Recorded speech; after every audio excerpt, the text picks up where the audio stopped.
Cool, cool, cool. Let's get some tunes going.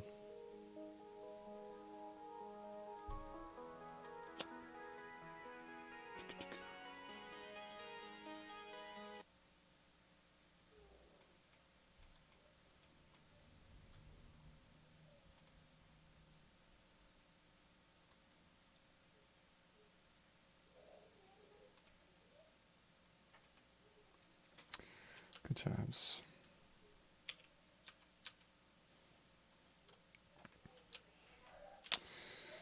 Right. So welcome back, friend. How you doing? It's nice to see you. Today, probably just gonna keep working on the text adventure game because it's fun. It's Friday. Why not? So yesterday we added the drop command. The other day, last time we worked on this. Don't know if my screen's kind of in the right place here.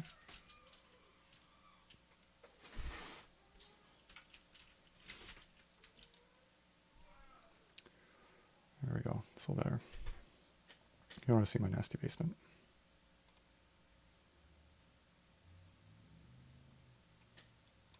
Yeah.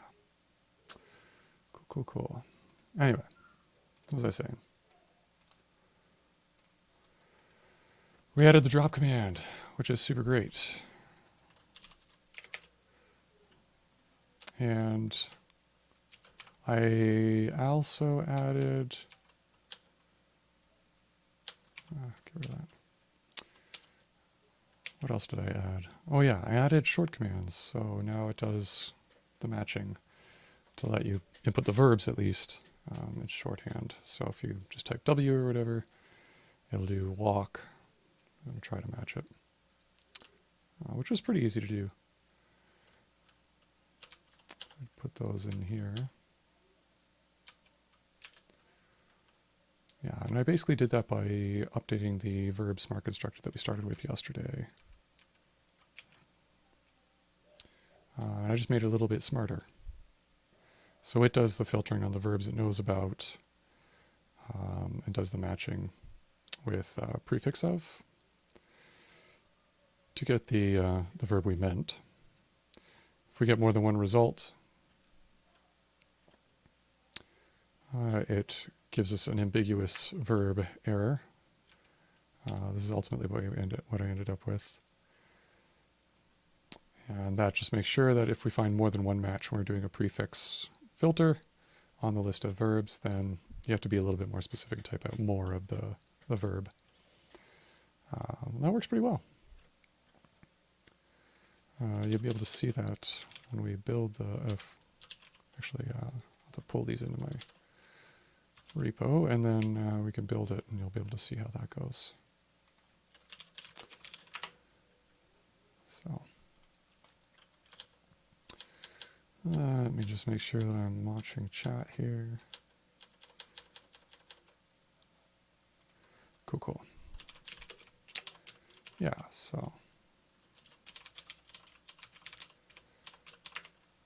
Alright, so now you can just W to the front door. You can just W to the door, or WA to the door. It means the same thing. So just if your player gets a little bit faster, and they don't have to type it all out all the time, they can at least get a little shorthand there on the verb. That's about all I worked on. That was a quick little hack. What are we going to do to this afternoon, though? I was thinking of working on the examine command. So get the item or the exits description. This one's going to be a little bit tricky because we're going to have to look up both of those things and try to determine what the user meant, which is... we might need some heuristics for that, because if we have an item and an exit that are both in the same room together, which one is the user trying to examine?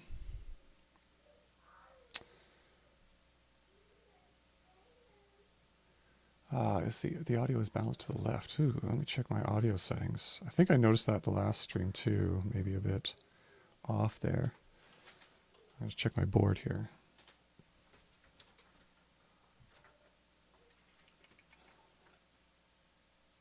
Balance, balance, balance.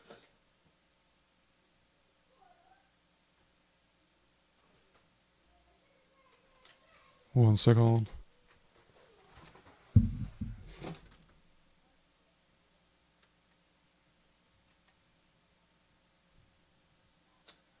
should be balanced there. Mike's all the way up. Yeah. Not a board issue. But yeah, it's not coming on stereo here for some reason.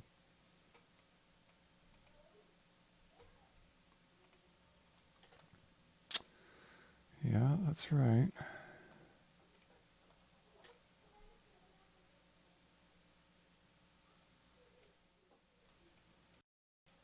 Hmm.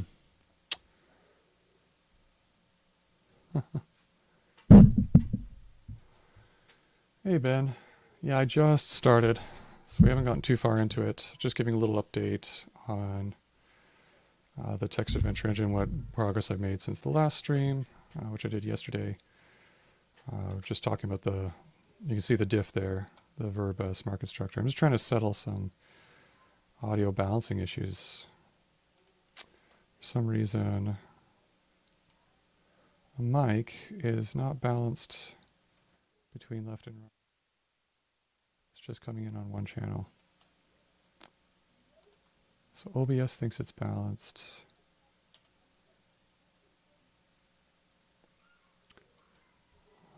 Sound settings.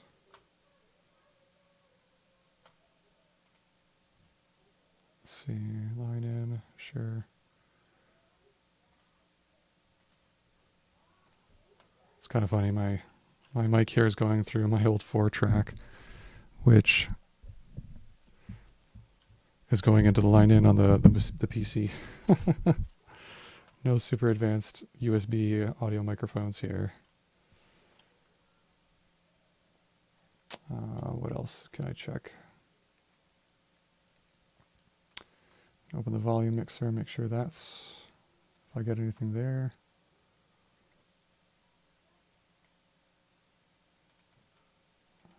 Let's see.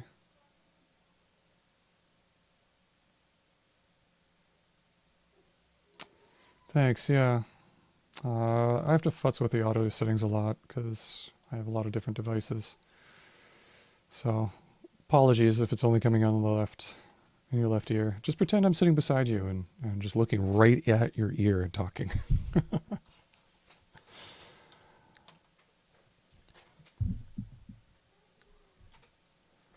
Yeah, I don't know.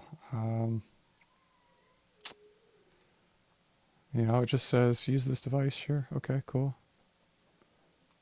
That's it.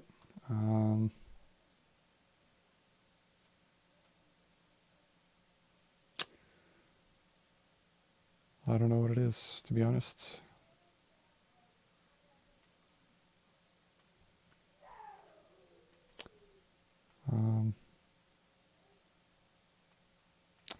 Yeah, you know what? Maybe it's the audio device I'm using here. This is kind of messing things up. So I'm just going to put my headphones off to the side. Hopefully that's a little better. But it's still not balancing, weirdly enough. Oh, the joys of streaming. Well. Anyway, it's hopefully not too bad. We'll get this sorted next time. So yeah. Hopefully the music's still going good, going strong. Actually, I wasn't even seeing that on the mixer. Now I'm worried. Properties there.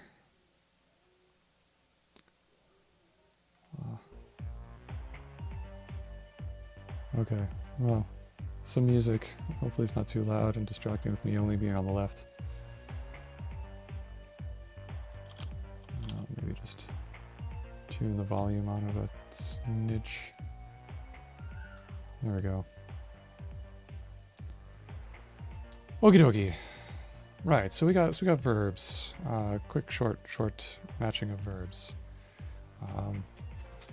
Examining items, I think, is probably going to be the tricky one here. Just because, like I was saying, you know, we're going to have to look at both the items database and the exits database. We're going to have to try and pick one. If they have the same, hopefully they don't have the same names in the same room, but it's a possibility that they could, right?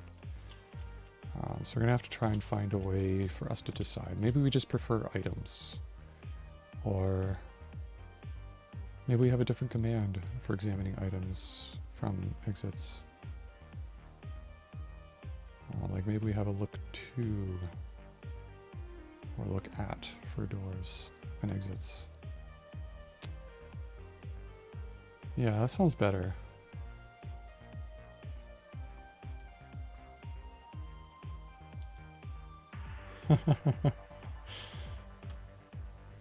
Yes.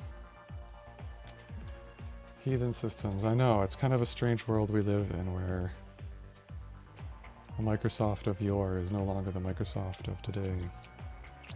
And you can run Linux natively. Well, from a virtual machine, but it's pretty well hidden. And run an X server. And Emacs over that X server. So the same thing we did yesterday when we're adding commands to the game. Simple, we just add a new case, right? Examine. When we give the examine, we're going to get the item name, probably. And maybe we can do the entity ID of the item as well. Yeah, that's true. And Microsoft Research is one of those places that if I could work there, I would do it in a heartbeat. And I'd probably do what I could to get in there. Some pretty smart people in that group.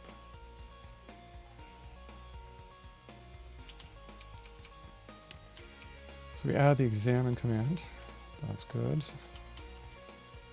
Then we just need to add the parsing for that. Actually, we don't have to do anything with the parse line or anything. We add it as a verb, that's right, to our verbs list. And then we parse the command from the input. So we'll just add another case here as well.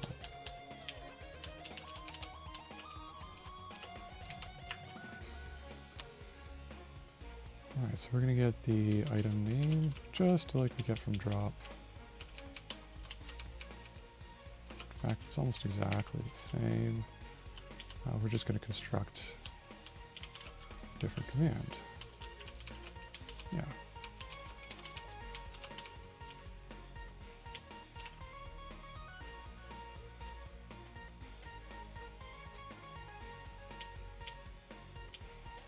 Exactly.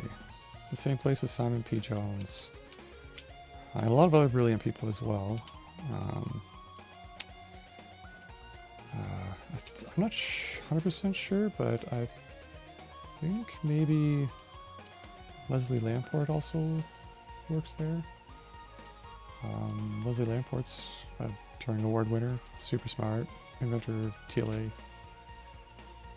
contributor to TLA Plus, knows a lot about distributed systems.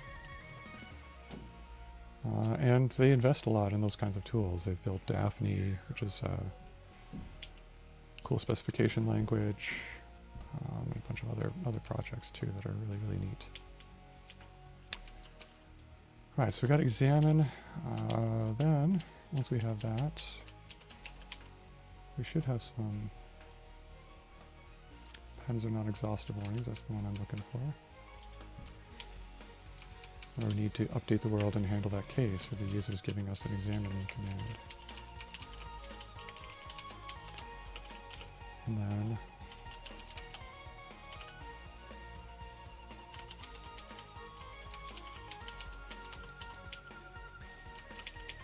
now here's a thing. When we're examining an item, the user could be examining an item in their inventory. They could also be examining an item on the ground. So we're going to have to handle those two cases when we do that, which I don't think will be too much of an issue. Except maybe disambiguating. Again, we might have ambiguation issues. Because once we look at two sources for something in the context, if they have the same name, it's always going to be a little bit tricky to figure out which one the user means. So Ben says, I've been wanting to check out TLA Plus for a while now, but focusing on lean. Right, what's the difference between the two? Well, namely, like, or I guess ontologically speaking, they belong to like two different categories of tools in the arena of formal methods. I would say lean is an interactive theorem prover, which uses automation to help the user automate the kind of like the boring grunt work of proofs and searching for proofs. And TLA Plus is more of a specification language, and it includes a tool called a model checker.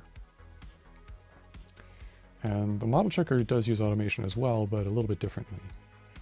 The model checker takes the specification, a description of some state space of a system, and basically exhaustively maps out the entire state space, all the transitions and everything like that, and then checks that all your invariants hold over that state space. So kind of two different approaches to verification. One is like proof's a bit different than model checking. I find TLA Plus is something I go to when I'm looking at systems, where I have you can use it to model algorithms and data structures and things like that, and verify properties of those. But it really shines when you're trying to do properties of like distributed or communicating systems and things like that. Whereas proofs of those kinds of systems can get quite large in something like lean and difficult to reason about. So lean doesn't let you hand wave as much as you can with TLA Plus, but lean's really, really good too. So either one's fine. They're both great. In fact, Cypher, who was in the stream a while ago, he's an awesome person. He's a real big lean hacker. He maintains MathLib in lean. And we were talking about the B+ tree in Rosby. And so he did a proof of 2-3 trees specifically. So like one kind of specific version, instance of our tree. But yeah. So he's a cool cat. He could tell you a lot about lean. So if you ever see him in chat, make sure you say hello. You won't regret it. Drop to, so we're going to implement examine now. World item name. Entity ID for the item. And we either get a game error again or a world.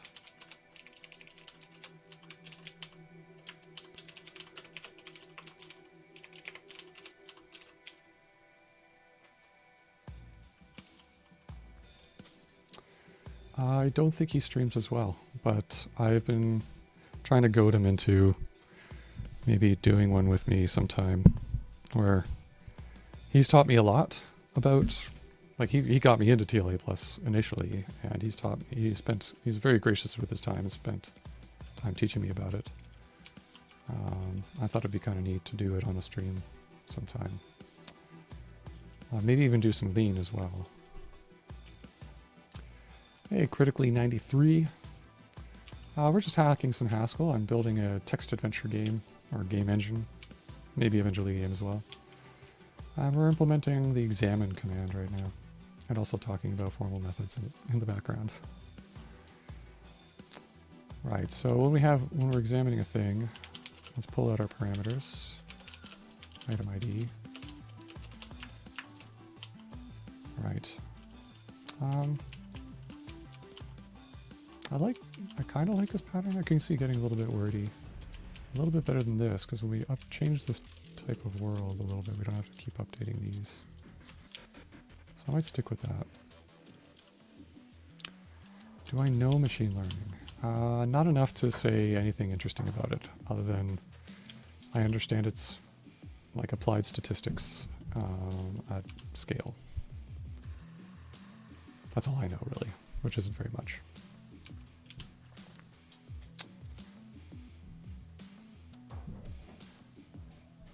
Let's see, so when we examine an item in the world, right, yeah, we were talking about examining either something in the inventory that the user is holding on to, or something sitting in the room with them. And if they have the same name, we might get a situation where we have to ask the user to disambiguate what they mean by typing in more information somehow, or we're going to have to, like, I think that's probably the only way to go, because we're going to get in the situation where we have to guess for the user. Cool, critically. That's nice to know. Programming is awesome. I love programming.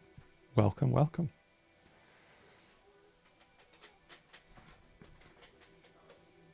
Plenty of people here in chat are like very, very helpful. Yes.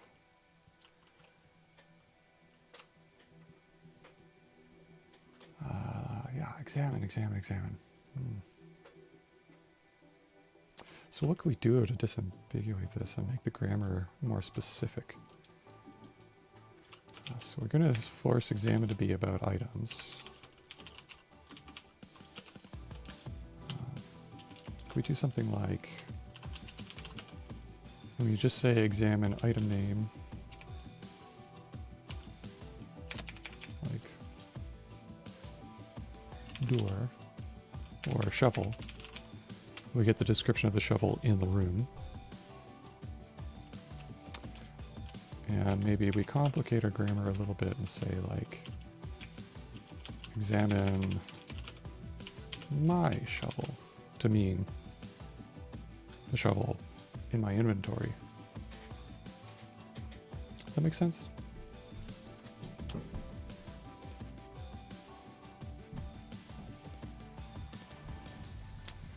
In which case,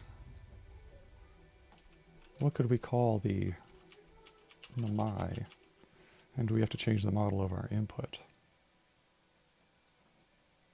So let's leave examine undefined for now, and while we investigate that.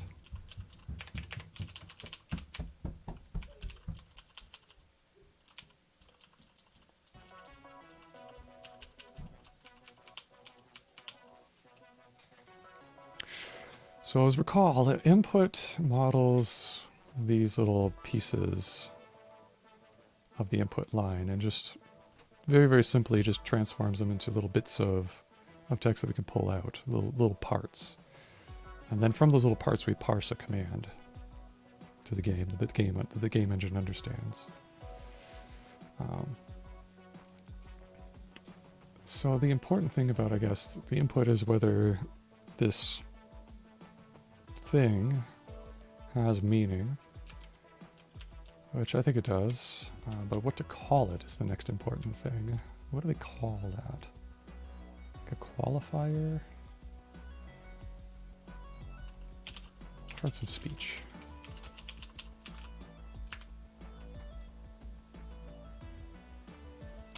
There's some disagreement about how many parts of speech there are. 8 or 10, not sure. All right, University of Ottawa. That's a university in Canada.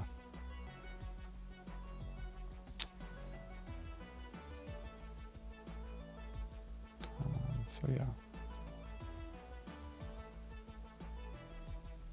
So we have the verb, that's kind of what we're taking care of. We've got that part. Noun, pronoun, adjective, adverb, preposition, conjunction, and interjection.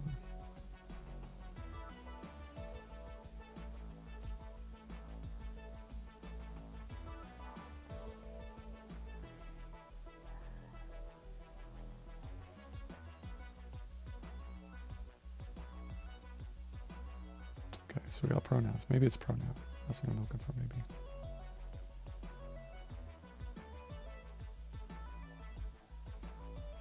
So you can optionally have a pronoun or not in the sentence. And how do we parse that regularly into our pseudo speech that the user is going to be using when they talk to the game? This is the more complicated part of writing text adventure engines.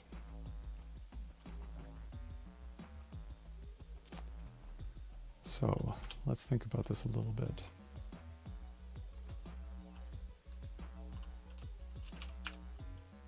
Or is it a preposition? No, I think it's a pronoun.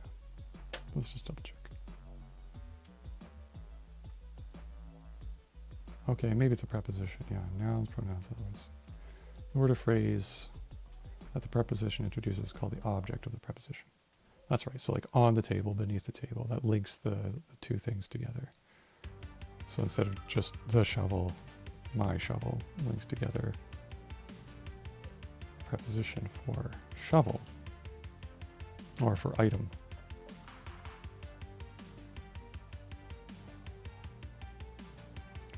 So how can we model that here in our input without getting things too complicated? Because remember, the more cases we have, the more difficult parsing our input's going to be. Right now, we just have the verb and then everything else, right? Because we've just been using sort of imperative present tense verbs. Do this, do that.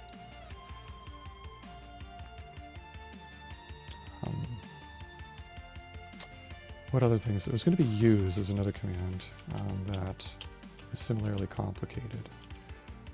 So using shovel on door. That's another preposition, though. It connects the shovel and the door with our verb use. So far for our planned language, I think, yeah, pulling that out will make sense, a whole lot of sense, and work out well for us.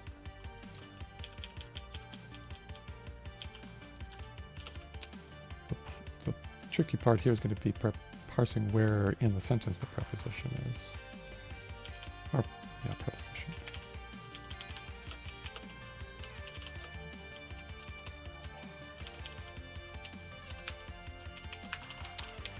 Maybe like verb, we want to have certain prepositions that we understand. Like the engine understands. Hey Sandy, welcome back. Thanks for joining me today. We're just talking about input parsing for text adventure games and how complicated it can be. But I think we're going to add prepositions to inputs. So my next question is whether we should model prepositions like we did with verbs, where they are significant and we only understand certain prepositions, not all of the possible prepositions. Which I think makes a bit of sense in game terms, because there's a lot of prepositions, but on has a particular meaning when we're trying to handle a command in the game engine. We want to know how they link together. On might be different. Use shovel with the door might do a different thing. So I'm going to go with that for now. Let's see how that turns out. I think that makes a good amount of sense. So let's create a new type for that, just like we did with verb. Preposition.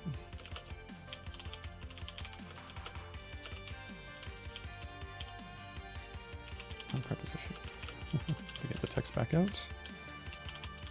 Deriving our equal show.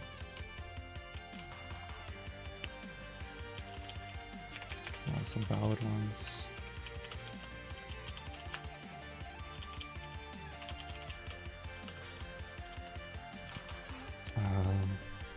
Right now we're going to start with my, because we're trying to implement examine, and examine understands the preposition my.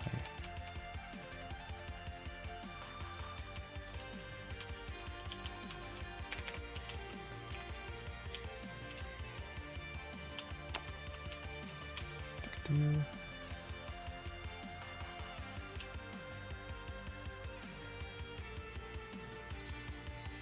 what?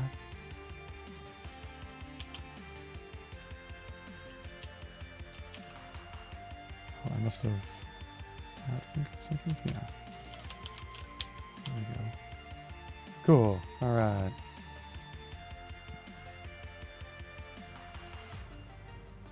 Oh no. What banger is this? It should be echoing to chat. It's not. It's Zero Expectations by Aphelion. Dang, why isn't that working? So many problems on the stream today. Let me try getting it going again. Pausing it, restarting it. It's on pretzel. I'll leave it in the corner here so you can see. I'll move it if it gets in the way. I don't know if I can make it sticky up there. Sorry, France.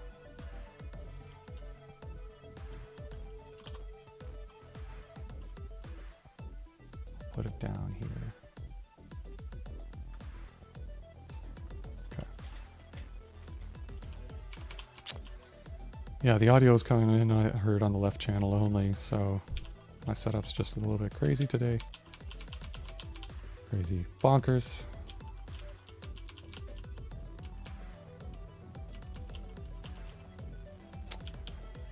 So yeah.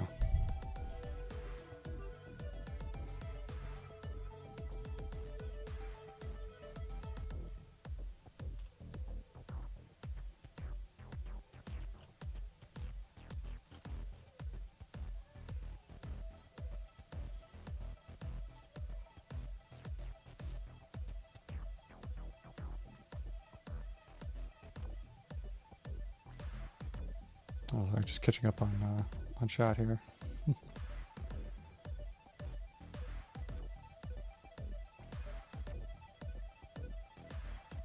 Nice, nice. Some nicks, some UX. I haven't really used a whole lot of nicks myself. It's one of those things that everyone is like, it's going to solve all your problems. I'm like, okay, cool. But I haven't really invested the time yet to check it out, so... Maybe we should do it on stream sometime. Let's learn nicks from scratch. Yeah. Back to prepositions for a moment here.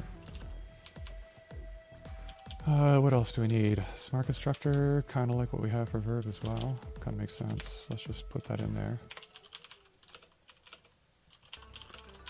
Text to either input error or a preposition.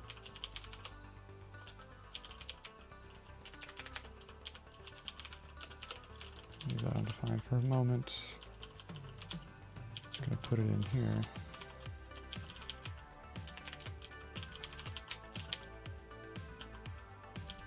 I'll leave the parameter as blank text because we don't, that's going to be pretty wide open what that means. An item name or whatever. But I think the verb and the preposition will give enough context.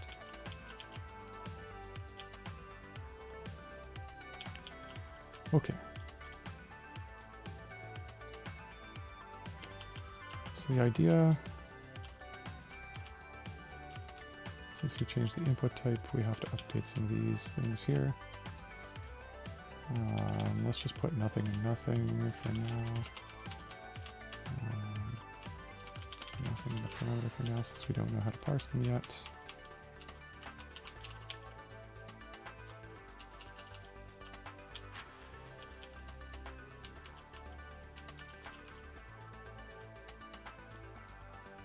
In fact,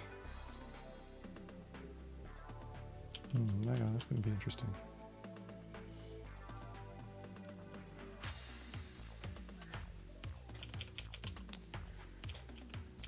So we parse the input. Ooh. We have everything broken down into words. So we just have a list of words like this. And if we look at how we want to use examine my shovel, the preposition's in the middle. And we're always assuming that the first word is the verb. So where the user's giving commands in the first person imperative tense. And that means examine my shovel. And you can see that in the code, even that shows up, because the result of giving something, a person or a computer, a command in that tense is that an error could happen or they might refuse. So you can see that here with the either input error, for example. But if we look how we want to be able to use the use verb, preposition comes in the middle of the sentence, not at the beginning. And as we imagine our grammar getting a little bit more, our sentence structure of commands being able to get more and more sophisticated, that preposition might link other things together in different ways.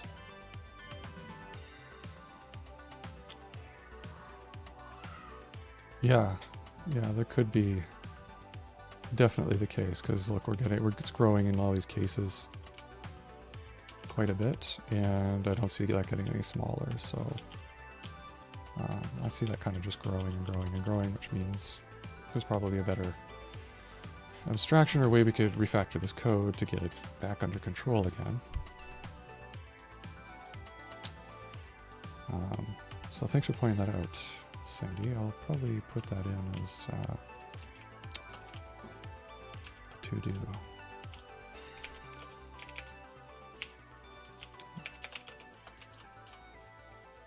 Refactor. Search.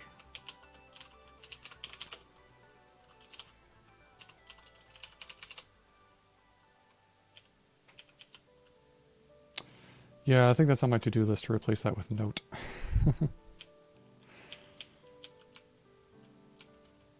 Yeah, replace maybe to write is on our to-do list as well. Yeah, critically asks what project this is. This is Adventure Engine. It's just a fun kind of chill project I put together for my, while I'm I'm pretty much unemployed and looking for a job. So it's basically a game engine for text adventure games. I'll give you a quick demo of where we're at so far. Alright, so when you load up a text adventure game, if you haven't played one before, it's kind of like Zork. The game presents you with a scenario, a scene, what you're looking at, what you can see, and then you can input commands as sentences, and then the game reacts to those commands.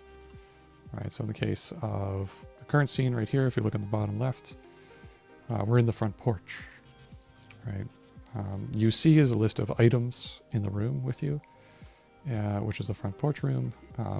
Our inventory you are holding, not anything, and possible exits. So I can give the pickup command, I can write it like this. The purse is the item I want to pick up. Game responds and reacts. And so it shows me a new scene now, where there's a fadeaway picket fence, blah, blah, blah. We see the shovel and we're holding the purse. I can give commands in short form, so I can just type W front door to go to through the front door. Now I'm in the main hall of the house. I'm still holding the purse. I can drop the purse. I go back out the door again, pick up that shovel, and just go full goose game on this. Drop the shovel here. Pretty simple so far. And we're in the middle of implementing an examine command. So I want to be able to examine the shovel, say. Since we don't have that verb implemented yet, it's giving us an invalid verb error. If I try to pick up something that is just silly, we'll just say unknown input, that kind of stuff. And eventually, just kind of like Zork, we'll have scores, how many moves you made throughout the game to beat it, that kind of thing. And on my to-do list, I also want to do like asset loading and stuff, so I don't want to have to hard code the world in it, but we have it hard coded right now. So eventually users will be able to build their own adventure games and be able to serialize them out to a format that you can just load into our engine and start playing. Yeah, like good old MUDs, exactly. So I don't know what it is about this project. I kind of started it to try and show some Haskell mini patterns, to keep your code clean and stuff. And I just got super into it. And I'm kind of not surprised, because why did I choose Haskell? I'll get to that one in a second once I finish this story. Yeah, I don't know. Under this pandemic, like everything's super stressful. Trying to teach my kids from home, working at the same time. You know, the stress of like this disease ravaging through the world, all the politics that are going on, they're just takes a lot, right?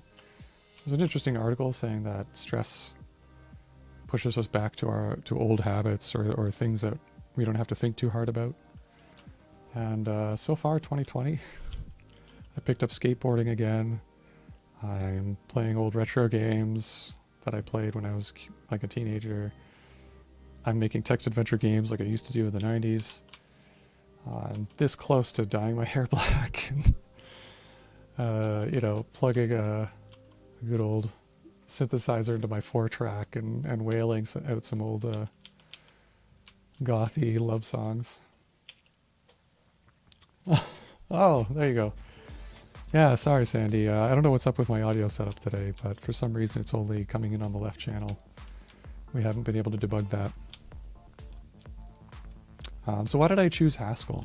Oh, I have like a lot of people, I think, who picked up Haskell later in their careers, I would say. I have a pretty long history with it. You can see on my blog post, way back in like 2000 and probably 11 or something like that. I had some pretty interesting opinions about Haskell. They weren't terribly good.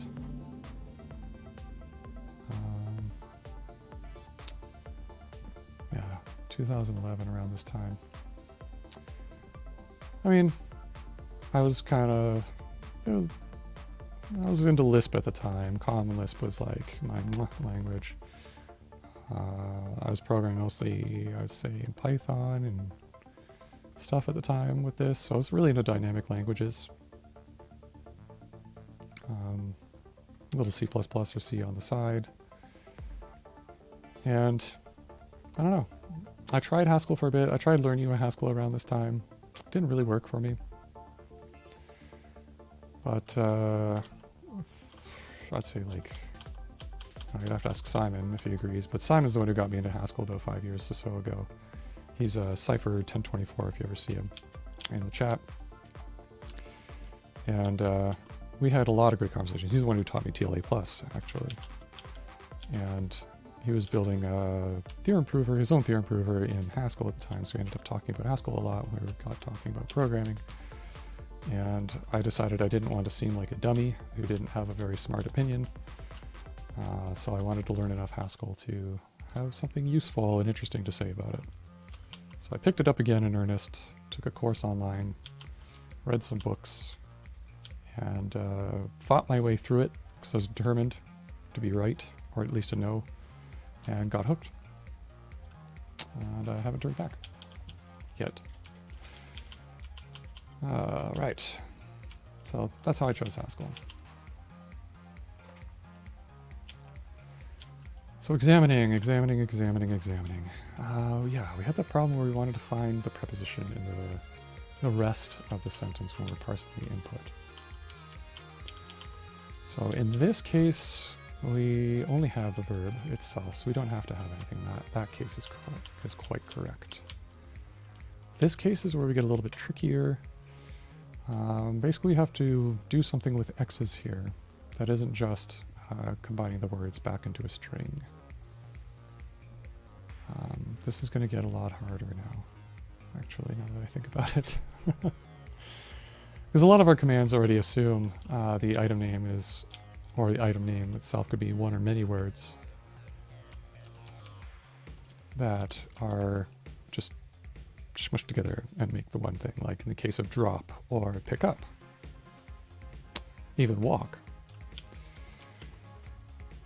So now the question is, do we remove the preposition and then smash those things back together, or are we going to have to start pulling out the other semantic elements, like the name of the thing, like the nouns. And we can't really know... I don't know if we can really know all the nouns in the game universe. Or how we should handle that yet, at least.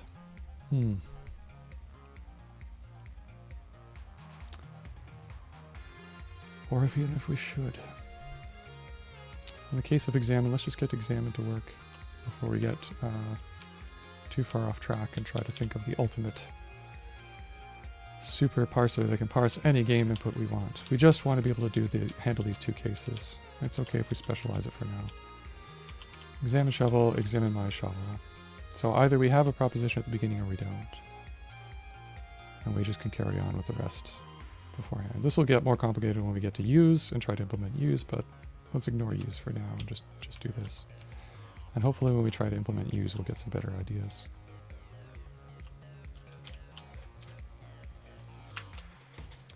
I kind of want to think about it right now. My brain is like, just solve both problems right now, but I think it's best if we just stick to one.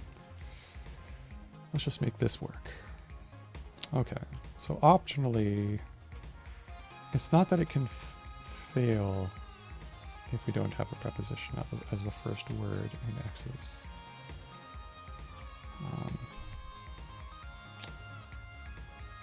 It's just if we do, we should try and construct a preposition. So what do we do here? Well, we could just bind it. Prep. Right. And, or we could pattern match on it. We can even pattern match on it with our smart constructor.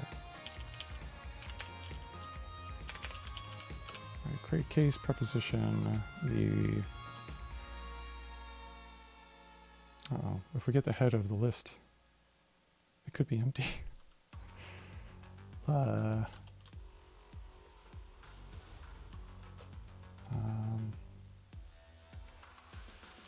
let's just... I don't know, Sandy. We could... What else could we do? We could explicitly handle the case where we have y and y's. This is kind of hacky and gross, but it gets around the issue of trying to have a non-safe head, or having to write our own, or import a library for it. Alright, let's move that one up. In that case, we don't have to handle the preposition here at all. We can keep the code we had. But here is where we could actually try to parse that preposition out. Sometimes you just gotta let it ride. Do it dirty, it don't matter. And then let the abstractions come later. So let's try our preposition here. Pattern matching on it, because we know we actually have some text for it. Preposition of y of left something, right maybe something. Left we get the error itself, and in right we get the preposition. We'll just call it prep. Yeah, let's stack those together. Okay, 2 holes, all good. If we don't have a valid, this means we don't have a valid preposition. So the user tried to type in one, but it doesn't make any sense. So we should continue to return to the left, but that will just be left. Yep, so this is a good place where we should actually just use our monad fail pattern. Continue to use that, we don't need a pattern match on it. Y. Nice. I like it. We just have prep here. And then we have the rest of the input, which is built off of y's. Here. And our problem here is that our pattern match is redundant. I have to move all that code up.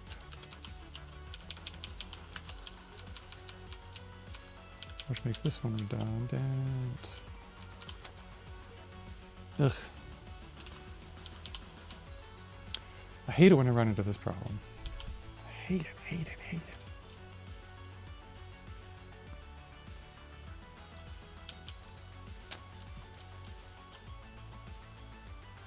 Okay.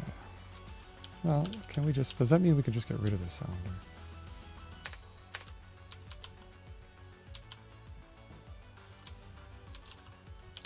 Not exactly. Because it's not wrong to have no preposition. To have nothing in this case.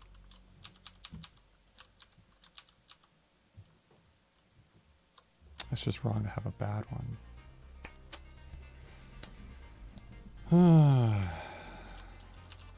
Let's try pattern matching on it.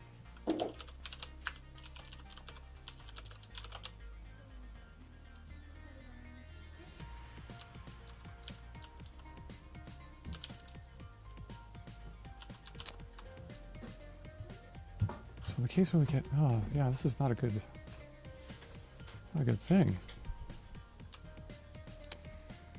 Right, because if we explain it this way, we either get an error or we just don't have anything. How can we check if we don't have a preposition?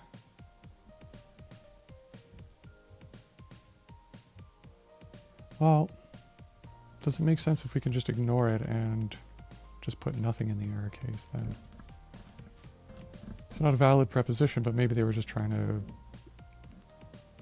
look at a item or something like that, right?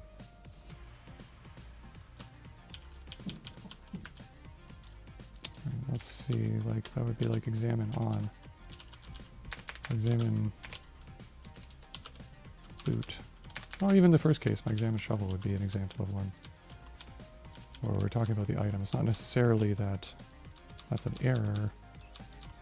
We just want to ignore this is something else, this first item. Yeah, so let's ignore the error then. In this case, examine, that doesn't really make sense. So in this case we have the input v of nothing, no preposition, but we still have that. And in the right case, we do have a prep.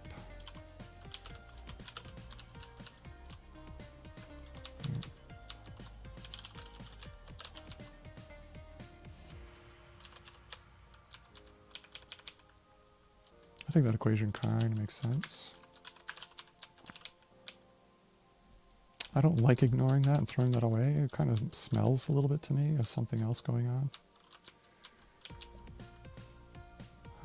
But what does that look like now? What else? Let's just look at the other type errors. Get rid of those.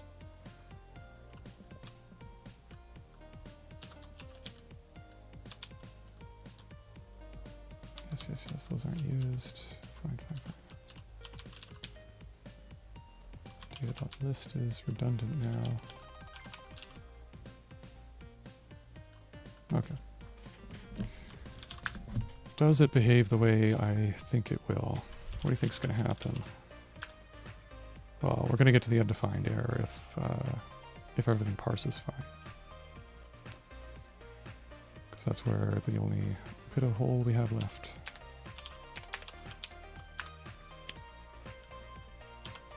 So examine the purse. Sorry. Okay, so we did get to the prelude undefined. And if we examine my purse, I think we should probably also get there as well.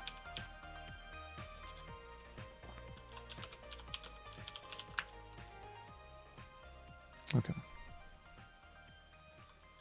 So let's go and try and use this now. Where did our... Yeah, examine. Okay. So we have an examine command now. Actually, we're not done parsing examine quite yet.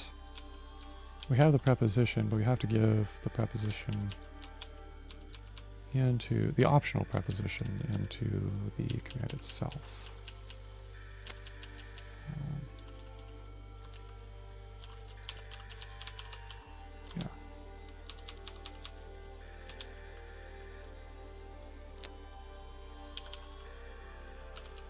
preposition.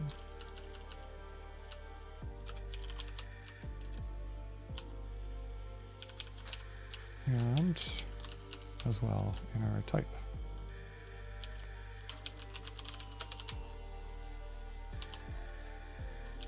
And that might actually be maybe.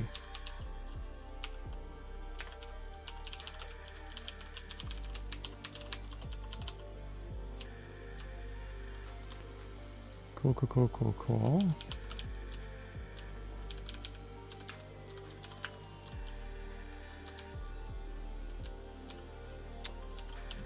Let's jump back down to examine.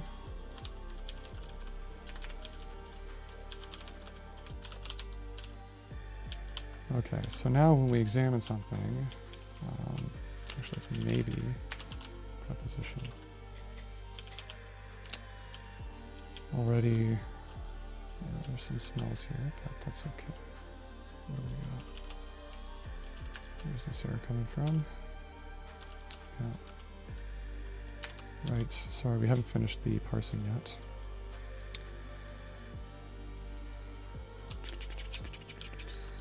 Item ID.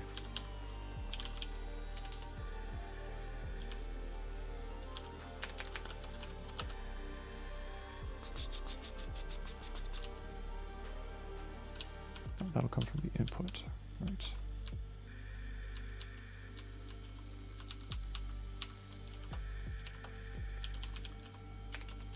Preposition of input.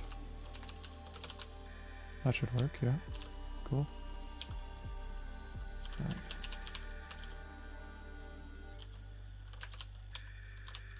All right, copacetti. Now we're ready to implement examine.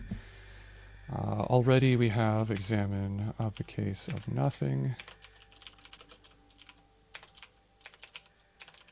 which can be separate from the examine of the case of just preposition.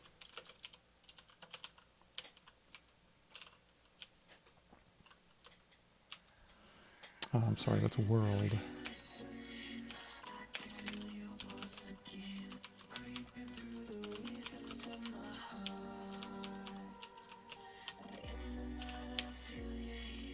Yeah?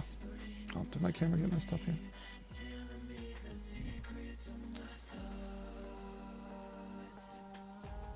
Okay, let me just make sure things are going good. Yeah. A little bit better. Need some minor adjustments. Hang on.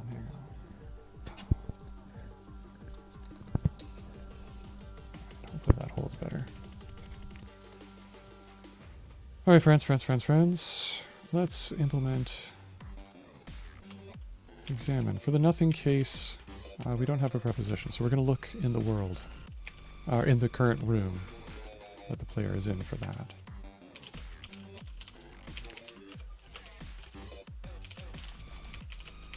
World. We don't need the inventory. This time we need the room itself. The database of rooms from the world.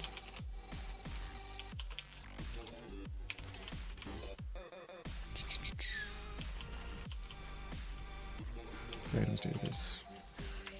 That's it.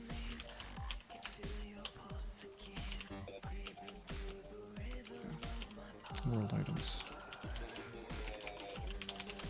Okay. Once we have those, all we need to do is get the item from the room that we're currently in, or try to find it, and display its description.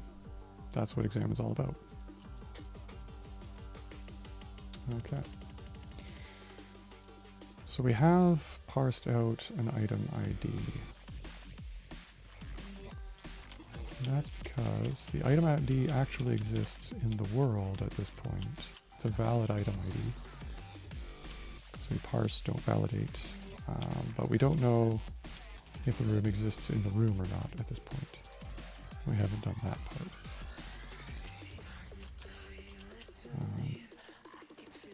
I kind of want to review this a little bit because I feel like we're splitting some logic across the two areas, but be that as it may. That's a note for future me. So we don't need to make sure that the item actually exists in the world, but we do want to pull it out. So yeah, so we need to validate that the item exists in the room. So let's get the room. I think maybe to right. Room does not exist.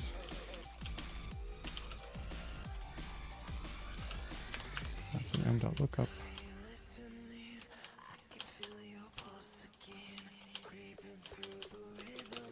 I don't know why I can't figure this out.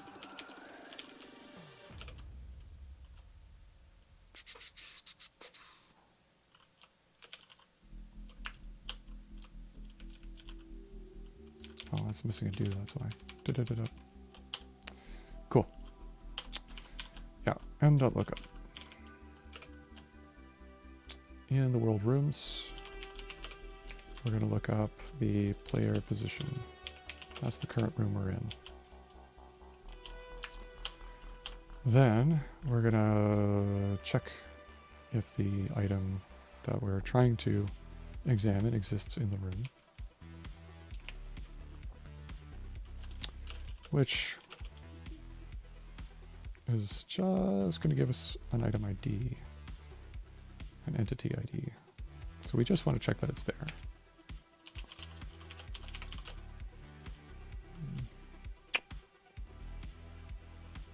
And what kind of error should go in there?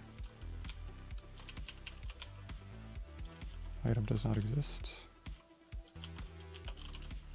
It's not that it doesn't exist, it's just that it doesn't exist in the room. So I might need to add that.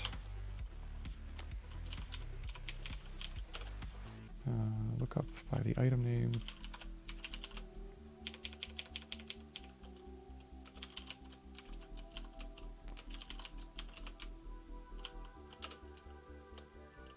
In room items. Okay, and if we get to the next line, that means that it does exist. We throw away the result because we don't need the item ID. We already have that, which is kind of why I was thinking that split logic thing. But the next thing we need to do is get that out of the database, actual item.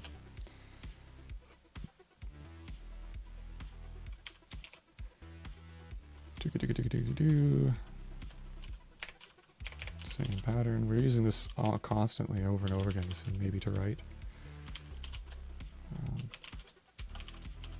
Which is why I think there's some abstraction here we could probably implement to kind of hide all this stuff, all this machinery, make our code a little bit more direct.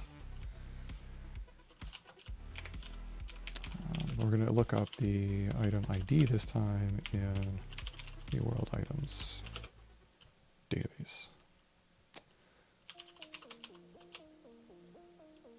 Okay, once we have that, then what do? Wow. We need to return that string somewhere, right? This is, I think, where we're going to hit two birds with one stone. So I got OBS on top here. What am I doing? We might have to hit two birds with one stone on this one. This log messages to do is the kind of thing I wanted to implement to our world state so that we can print out things that like happen or things that you see based on the result of commands or just kind of status messages and things like that. I might want to be displayed. And I think this is a good candidate for adding that here. So I'm just going to pretend it exists and then we'll go back and implement it, follow the type errors. If that makes sense.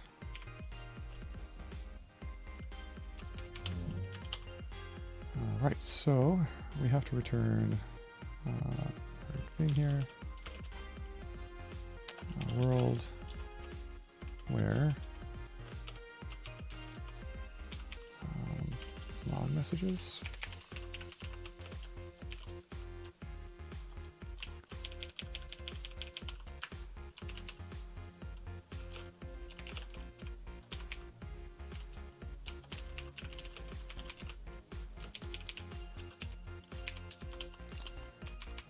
equals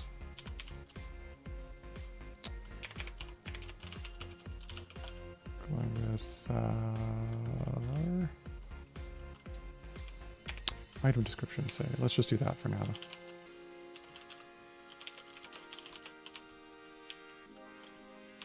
And of course that doesn't exist yet, so it's going to be mad at us. That's fine. Let's go fix that type error. I don't want that file. No, thank you. World is here.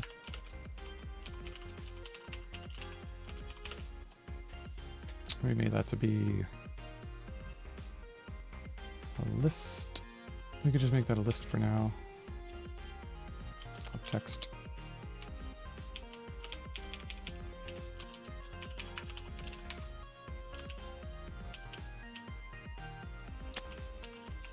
Okay, this is what I'm talking about with the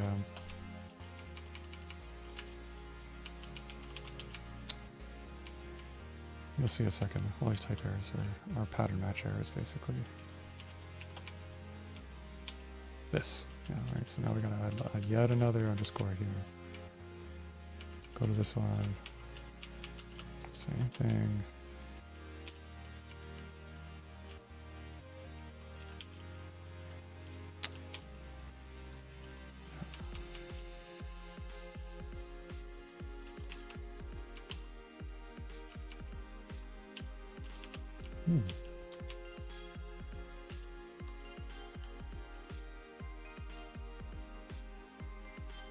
Oh, right, yeah. That's a different type error. That's not related to the thing. That's this one over here.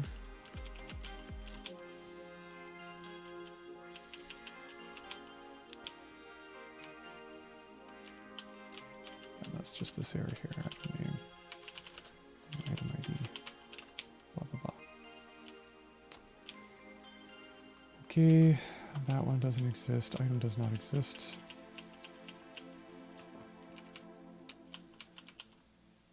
Item not in room. We already have that. Okay, cool.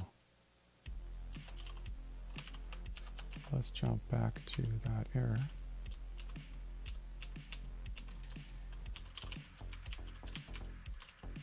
And that takes the item name and ID, I believe, that we tried to use.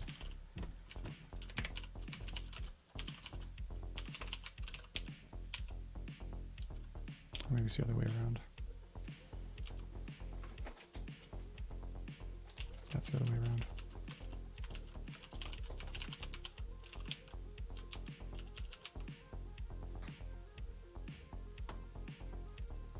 Oh, room ID. Player files.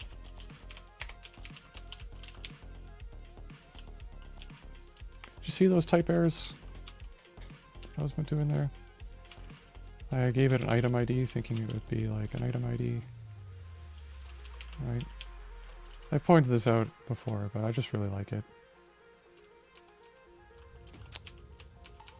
You know, you can't mix up the item IDs, the IDs by using that phantom type parameter thing, which I think is just awesome. Love it. Okay. Why are we getting this one?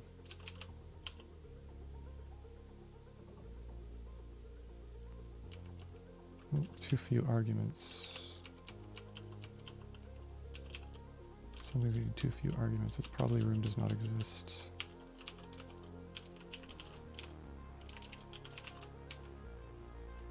Which would be a spaceman error, actually. That would be like a game bug.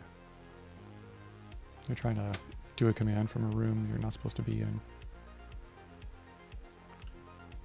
Or a room that doesn't exist. That could be a game-breaking bug, but we'll capture it there. Maybe to write, this one isn't working either, probably for the same reason. It's not item does not exist. Item not.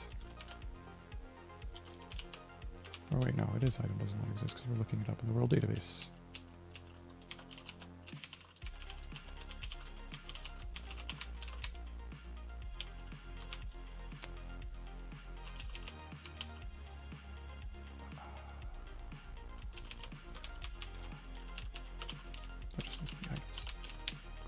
What am I doing? Super duper, okay. That handles that case. I like that. That's good.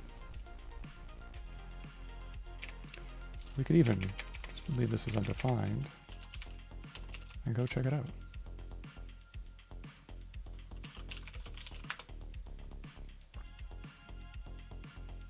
Oh, we don't have any way of rendering it. That's right. Let's go update our rendering function as well so that we can view these log messages.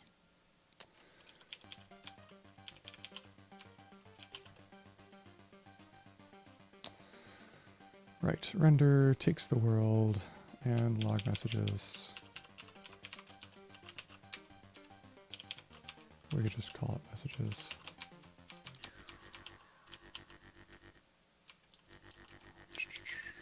We'll just pass it into our render room. We gotta go update render room.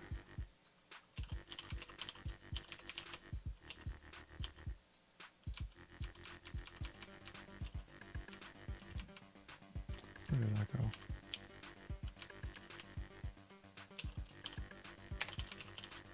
There it is.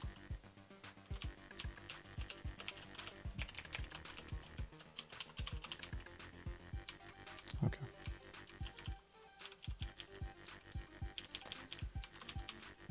And messages here as well. Okay.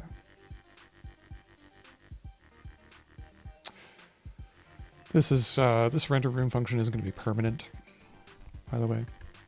We don't really have to render the game state this way. Maybe we could add like a nicer TUI in front of this eventually, but what should we do after we render the messages though? I kind of want to make sure that they go away.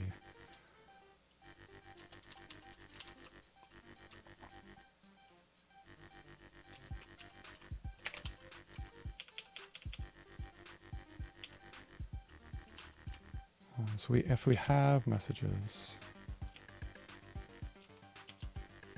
we should render them first, or render them after the description of the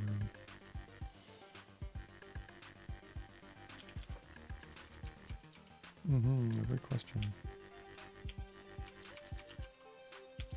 Let's just put them in there for now.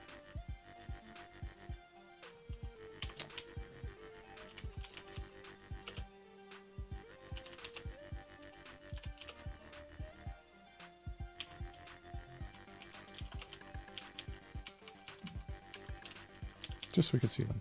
Okay, cool.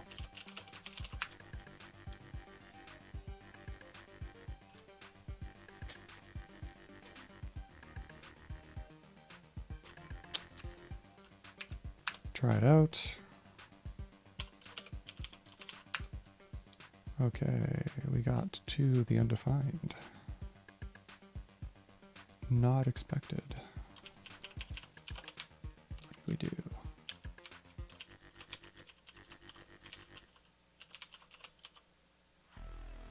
Oh, right.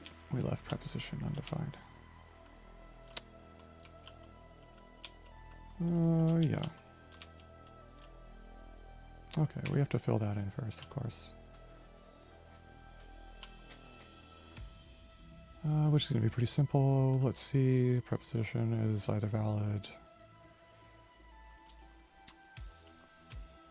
if it's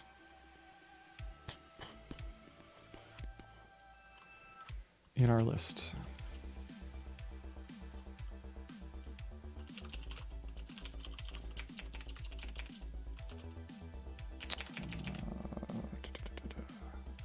Yeah, I think it's going to follow kind of the same sort of pattern as verbs, except we won't prefix the matches, we'll make them exact. Otherwise, users will be able to input like really weird sentences. Too lower. Oh, hang on, I'm getting a phone call, friends. Just 1 second, please.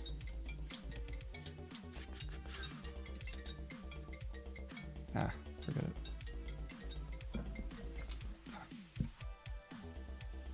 Yeah, whatever. Yes, I use my phone as my webcam. when I first started streaming, I didn't want to like invest in anything if I wasn't sure I was going to stick around with it, so I haven't bought a dedicated webcam yet. Whatevs, I'm programming right now. Right, T dot lower of our preposition texts. And we want to check that you're equal to of the preposition, the valid prepositions. And in the case where we get an empty list, something, probably an error, we get an actual preposition text, and otherwise we shouldn't match more than one.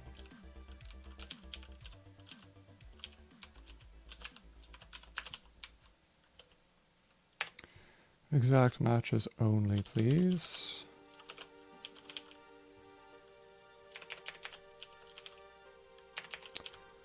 Position of P prime, left of invalid preposition. Probably the same here.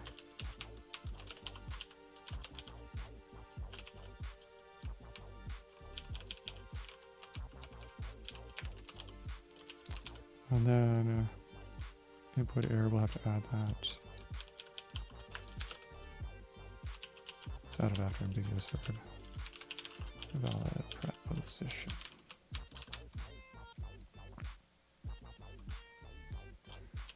Okay, that fills in that. Let's try that again.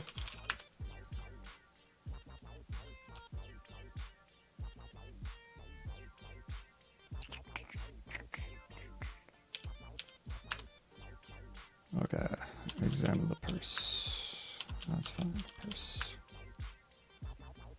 Unknown parameter. Okay, good to know.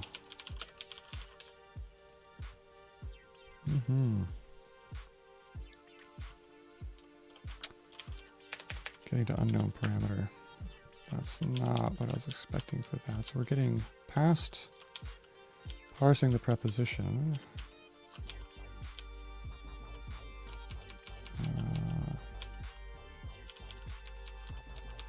Item ID might be where we're getting this.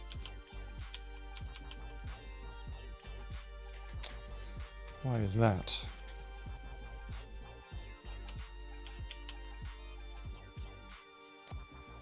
When we're parsing out the preposition, are we failing to give anything for the input? Ah, yes.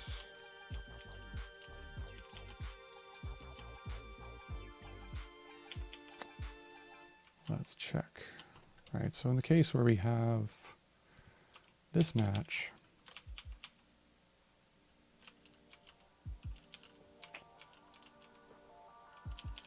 we have something.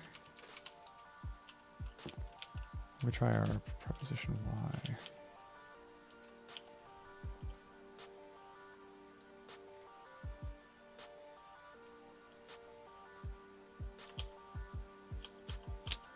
Oh, what do you think, chat? Thanks for the follows, by the way, critically. And I'm not going to be able to say this properly, but maybe. Fromindhoven?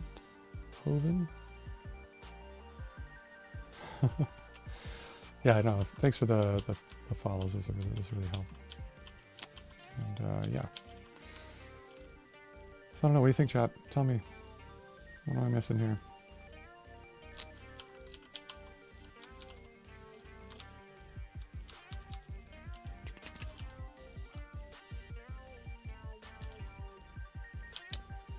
So our smart constructor preposition, I don't think it eats up. Oh, it might.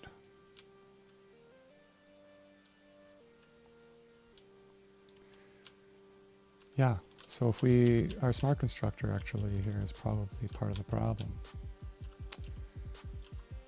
This is why I don't, the smell, I should have trusted the instincts on this one.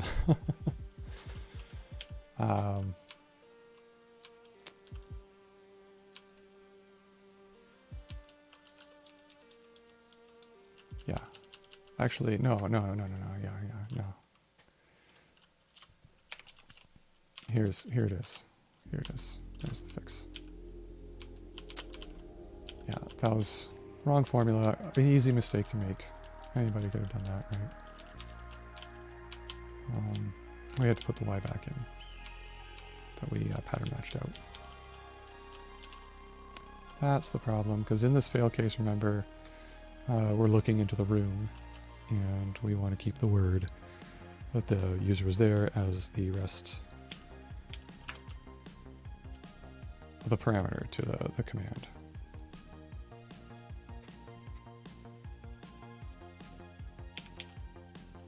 Okay. Now I expect this to work. Okay, well, it's unknown parameter purse. That's fine.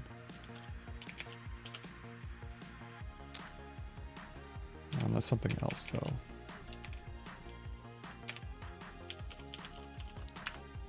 Right, and if I try to examine my purse, this should hit our undefined case. Yeah, and we get the exception.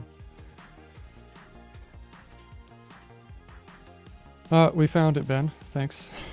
All good. How's your category theory going? Do you have a theory of text adventure games yet? I'm actually kind of interested in what kind of... So I've been reading, Sandy, I've been reading your book, Algebra Driven Design. Great book, but I'm like kind of thinking like, what kind of properties could I... are here? It's a pretty complex state space for some of these commands, like walk. Does the walk of the walk, like if you walk to a room and back to a room that's connected together, is that like the identity function of our world? A very simple property, but what other properties could there be with this kind of thing?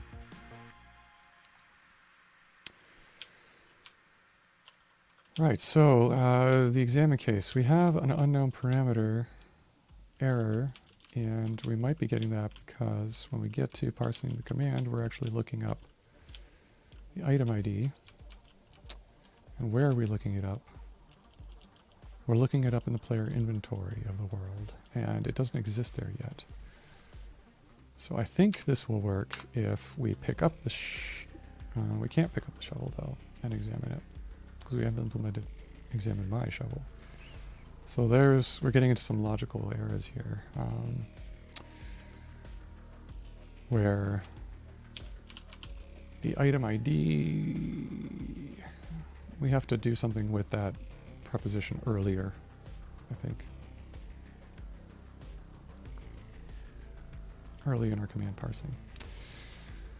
So that our application can understand that the user's doing a different kind of examination. So we're splitting those two things out semantically. So I think our solution is going to be those two different those two different examination types. Examine inventory and examine room. I think is going to be the solution there, and split those out so that we can simplify this case here. Yeah, category theory is interesting. I tried to follow through. I was following through a bunch of talks on YouTube from... I met him at Haskell Love this summer online. Category theory for programmers. I think he might be Polish, or because we were talking about Poland. Anyways, I'm really bad at remembering names of things, so it'll come to me eventually. But yeah, I found it somewhat easy to follow at first, but it kind of goes through that cliff of like, oh yeah, okay, and then oh my gosh. No theories of text adventures yet, but yeah, one day. Maybe it'll enlighten us to the patterns we should be using in this code to make this more succinct. Yeah, so examine, we have to do something a little bit more smart at the command parsing phase. The case, the thing with some types I find is that they have no affordance for kind of like this. They're really meant to branch at a specific path. These are the exact cases that exist. There's no, they're not really good for like dynamically dispatching to things unless there's very specific things you want to dispatch to. So having a command for examine that's generic to dynamically dispatch to different ways of examining things is not going to be the best, because we've got to parse one examine command. I think the best way would be to do this would be to examine item, examine room, and examine inventory.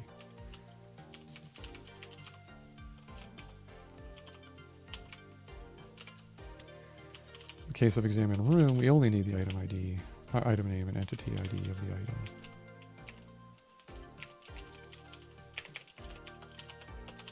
Right, but when we examine the inventory, that's when we're gonna need the preposition. So we actually could remove that maybe there, which is nice, and remove that split case analysis and all that stuff from here. I think that'll be cleaner. Bartosz, that's it. Bartosz Milewski. Unfortunately, Bartosz has been having some issues with his friend, and stopped following them a little while ago, what he was up to, but category theory still, it's good stuff.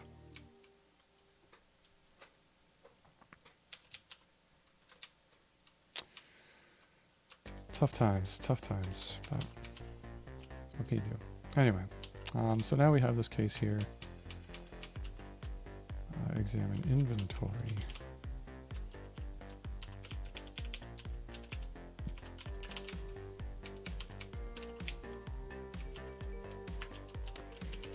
And we'll have a case for examine room, which will just have the item name, item ID. I'll leave that undefined for now. Super dope.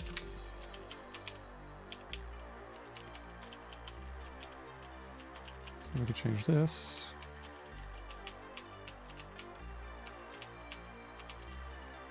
To examine. This one is inventory. Well, this one is room, isn't it? So what is the code for it? Yeah. So this one's examine room. In room.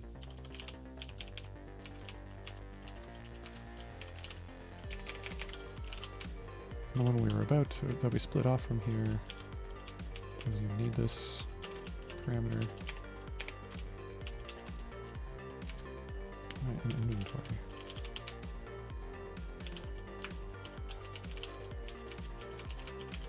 And we can leave that one, yeah, undefined. And just add the type for it.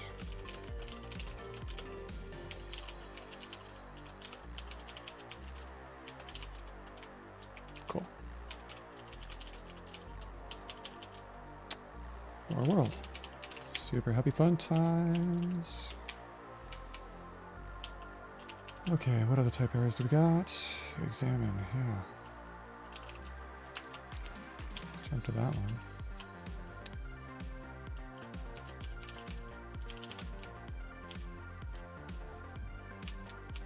Fixed.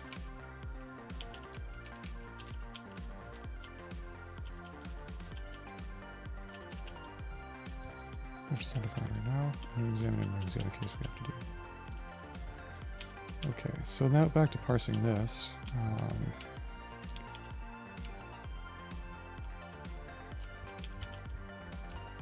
Now, actually, we can get the preposition out. Prep.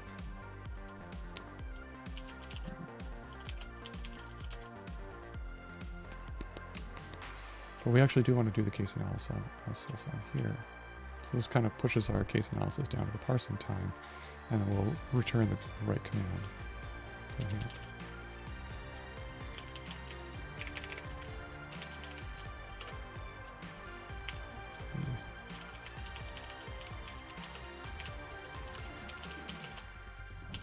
Still not sure if it's kind of right to think of that as an error, but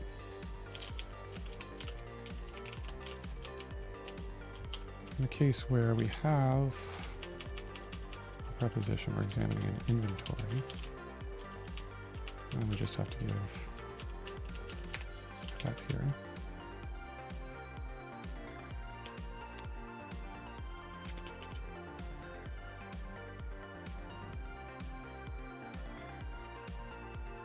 Examine inventory, not inventory for type.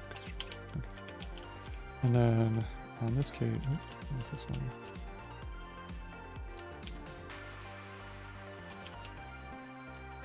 Text. Oh, we should. It's already parsed. Yeah, it's already parsed, I think.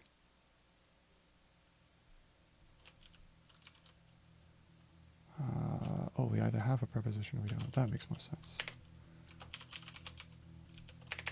Yes, much better. That looks better. Oh, I'm feeling better about this already.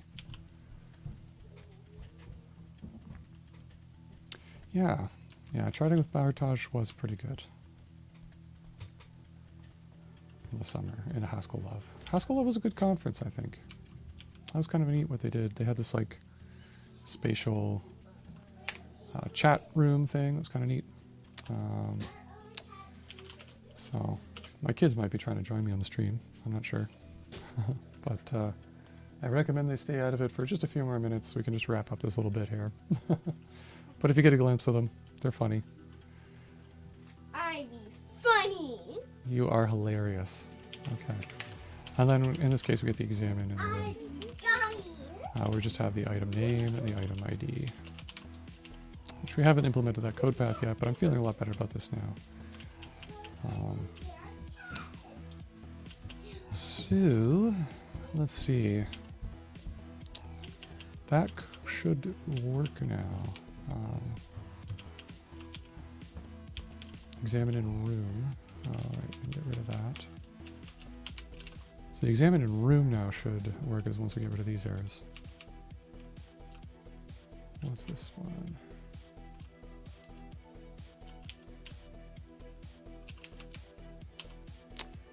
Entity ID.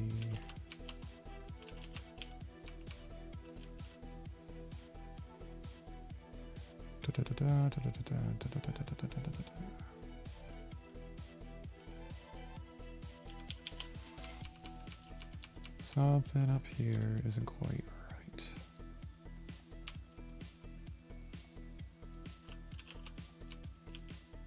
What did I do wrong, GHC? Okay, right. In this case, yeah, that's right. The items